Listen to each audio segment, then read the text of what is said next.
Praise the lord. ఈరోజు దేవుని మాట 2వ దినవృత్తాంతములు 4వ అధ్యాయము. దావీదు తన కుమారుడైన సొలొమోనుకు దేవుని ఆలయ నిర్మాణానికి కావలసిన అన్నింటినీ సమకూర్చి ఇచ్చాడు. అటుపైన సొలొమోను ఈ వాక్య భాగంలో చెప్పినట్లుగా దేవుని ఆలయ నిర్మాణానికి కావలసిన ప్రతిదీ కూడా బాగా శ్రేష్టమైనది వాడినట్లుగా మనం అర్థం చేసుకోవచ్చు. మనలో చాలా మంది దేవుని పని కోసము కొంచెం చేసి చాలా చేశాము అని అనుకుంటాము.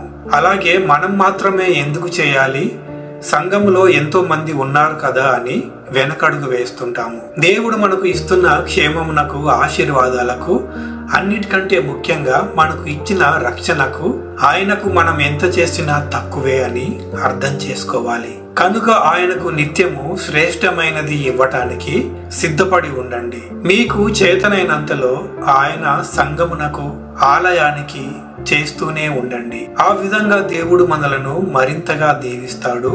ఆయన పనిలో మనలను మరి ఎక్కువగా వాడుకుంటాడు. పరిశుద్ధాత్మ దేవుడు తన నడిపింపును మరింతగా మనకు అనుగ్రహించును గాక. ఆమేన్.